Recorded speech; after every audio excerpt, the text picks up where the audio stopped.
Hello and welcome to the Wednesday, March 5th, 2025 edition of the SANS Internet Storm Center's Stormcast. My name is Johannes Ulrich, and today I'm recording from Baltimore, Maryland. Now, in our first seen URLs list, I noticed an interesting pattern where we had a host that is scanning routinely for the last month or so for leaked credential files, like your usual .env files and such. They added some new files to their repertoire, smtp_token.json, and a second file that is smtp_keys. The problem with these files is that, well, they likely contain SMTP server credentials. It's not 100% sure what particular application these files are associated with, but Googling it comes up with the Janssen project. That is actually sort of a set of identity management components, and part of their SMTP server configuration refers to these files. Interesting, also a little bit sort of side note that this particular system that is scanning for these files now is associated with a distillery in Romania. Haven't made contact with them yet, but I assume it's just another compromised system, and it's going after various credential files for about a month now. And Jim today posted a second diary. This diary is just a quick notice that Jim updated his tool mac-robber.py. This tool is sort of a re-implementation of the mac-robber tool that comes with SleuthKit, just in Python. And the latest version that was actually released a couple of weeks ago does fix some issues with following symlinks. And we got a couple of vulnerabilities to talk about. So let's start with Soho's ADSelfService Plus. This tool is important, well, because the ad here doesn't stand for advertisements, but for Active Directory. It allows users to manage their identity. And apparently they didn't get their sessions quite right. So that allows an attacker to gain information about enrolled users without authentication. This vulnerability is mitigated if you have two-factor authentication implemented, which kind of sounds like a good idea anyway for a tool like this. And of course, there is now a patch available fixing this session handling vulnerability.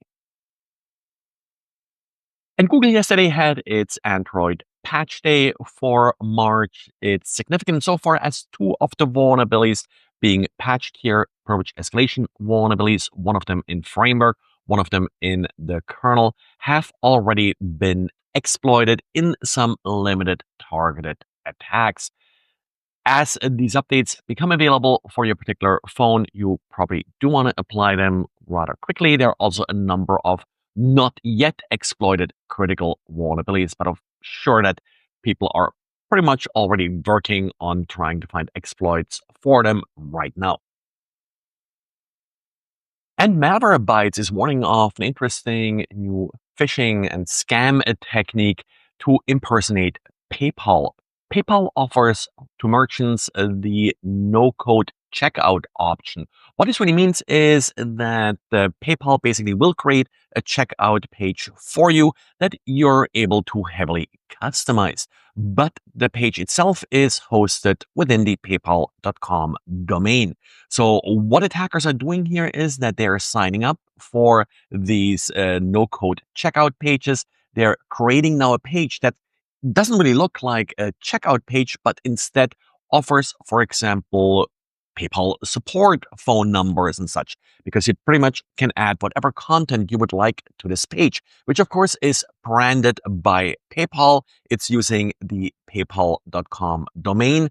And then they are advertising these pages via Google Ads. This makes it really difficult for a victim to figure out that this is not a legitimate PayPal page because, well, everything is really hosted on PayPal's website. It's just that the attacker added their own text to that particular page. Interesting scam, and I wouldn't be surprised if other similar services aren't vulnerable to this attack as well.